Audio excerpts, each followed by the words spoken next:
Pemerintah memberi sinyal lampu hijau bagi kerjasama antara raksasa teknologi asal China, ByteDance dan GoTo. ByteDance merupakan perusahaan yang menaungi platform TikTok dan TikTok Shop. Menteri Perdagangan Zulkifli Hasan mengatakan, TikTok boleh saja beroperasi di Indonesia, asalkan bekerja sama dengan perusahaan lokal sehingga tak melanggar aturan. Beberapa waktu lalu pemerintah pernah resmi melarang TikTok Shop beroperasi. Sebelumnya ByteDance Limited dikabarkan telah sepakat untuk menyuntikkan investasi di GoTo yang kemudian membentuk kerjasama secara luas di antara keduanya. Bahkan bulan lalu dilaporkan TikTok dan GoTo tengah mendiskusikan potensi investasi.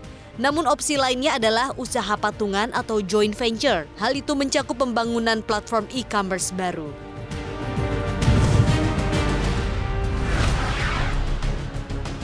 Kementerian Energi dan Sumber Daya Mineral atau ESDM mencatat realisasi produksi batubara nasional hingga awal Desember 2023 telah melebihi target. Berdasarkan data dari Minerba One Map Indonesia, per 6 Desember 2023, produksi batubara Indonesia telah mencapai 706,73 juta ton. Capaian ini setidaknya 101,76% dari target nasional, 694 juta ton.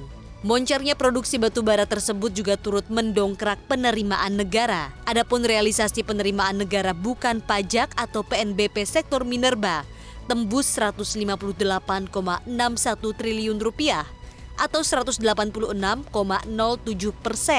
dari target di APBN. Sekretaris Jenderal Kementerian ESDM Dadan Kusdiana menyatakan, secara keseluruhan kinerja subsektor Minerba, khususnya batu bara, mengalami pertumbuhan positif sepanjang 11 bulan di tahun 2023. Menurut Dadan, dengan capaian produksi ini dipastikan keperluan batu bara untuk pasokan di dalam negeri sebesar 171 juta ton akan tercukupi.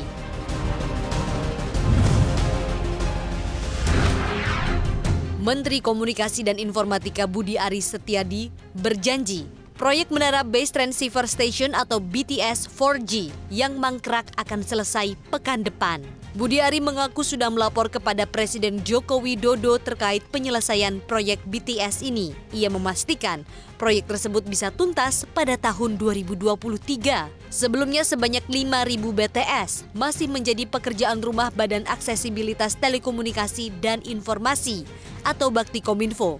Pembangunan BTS sempat bermasalah karena munculnya kasus dugaan korupsi. Kasus ini menyeret mantan Menkominfo Joni Plate dan mantan Direktur Utama Bakti, Anang Latif. Adapun Ketua Satgas Bakti Sarwoto Atmo Sutarno mengatakan, pihaknya yakin proyek bisa diselesaikan berdasarkan aturan yang ada. Satgas telah melakukan pertemuan bersama konsorsium untuk membicarakan kontrak yang dapat dijalankan dengan bantuan Kementerian Keuangan serta Kejaksaan Agung.